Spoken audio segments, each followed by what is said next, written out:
আমি প্রথমেই ধন্যবাদ জানাই আমার দৌলতপুর বাজার এই বণিক সমিতির আপনার 25-66 ভোটার, সেই ভোটারদেরকে ধন্যবাদ জানাই যে তারা আগামী 3 ফেব্রুয়ারি যে সাধারণ নির্বাচনে এই নির্বাচনে তারা আমাকে বিগত দিনের মতো যেমন আমি নির্বাচনে বারবার নির্বাচিত সাংগঠনিক সম্পাদক বিনা প্রতিদ্বন্দ্বিতায় আমি আশা করি আগামী 3 ফেব্রুয়ারি যে নির্বাচন হবে এই নির্বাচনে তারা আমাকে বিপুল ভোটে, আমি আশাবাদী এবং বিশ্বাস করি ইনশাআল্লাহ আল্লাহর রহমতে তারা আমাকে বিপুল ভোটে নির্বাচিত করবে এবারও।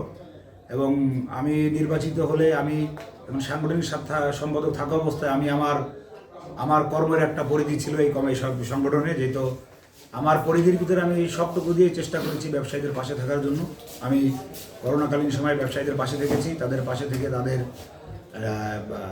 চিকিৎসা সেবা এবং তাদের যারা অসচ্ছল ব্যবসায়ী ছিল তাদের পাশে থেকে তাদের খাদ্যদ্রব্যের ব্যবস্থা করা এবং তাদের যে ধরনের যে সকল সমস্যা সেই সমস্যা আমি তাদের পাশে থাকার চেষ্টা করেছি। এবং গত 5ই আগস্ট আপনারা জানেন দেশে একটি ভীতিকর অবস্থা সৃষ্টি হওয়ার পর থেকেই যখন সারা দেশে মোটামুটি অনেকখানেই লুটতরা অনেক রকম সমস্যা হয়েছে, সেখানেই ব্যতিক্রম ছিল আমার দৌলতপুর বাজার। এই দৌলতপুর বাজার থাকার অনেকই কারণ ছিল যে আমার এই বাজারের নিকটে এই রাস্তা পার হলে আমার বাড়ি।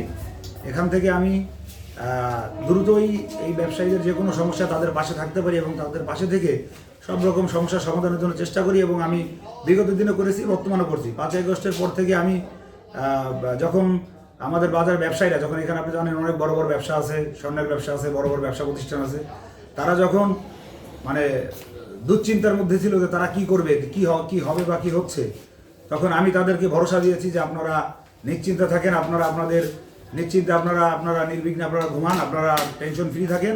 আমি আমার সবটুকু দিয়ে সর্বোচ্চ দিয়ে আপনাদের পাশে থাকবো এবং আমি সেটা থাকার চেষ্টা করেছি।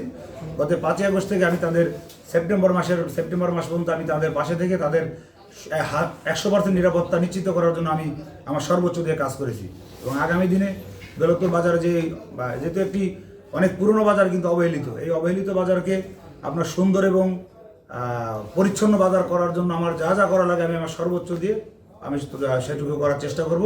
এবং আমি কথা দিচ্ছি ব্যবসায়ীদের স্বাস্থ্য সুরক্ষার জন্য আমি আমার সবটুকু করবো। এখানে কোনো দুর্নীতি, কোনো অনিয়ম এবং কোনো সিন্ডিকেট বা কোনো কমিশন বাণিজ্য আমি কিছু হতে দেবো না, এটা আমি কথা দিচ্ছি আপনাদের মাধ্যমে।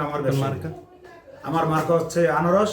আপনারা সবাই দোয়া করবেন এবং আমি আপনাদের মাধ্যমে আমার বাজারের সকল ভোটার এবং দেশবাসীর কাছে দোয়া চাচ্ছি, আপনারা সবাই আমার জন্য দোয়া করবেন যাতে আমি আগামী দিনেও আমার এই আনারস প্রতীক নিয়ে আমি নির্বাচনে জয়যুক্ত হয়ে এই সাধারণ ব্যবসায়ীদের এবং অবহেলিত নির্যাতিত ব্যবসায়ীদের পক্ষে থেকে তাদের পক্ষে কথা বলতে পারি, তাদের সেবা করতে পারি। ধন্যবাদ।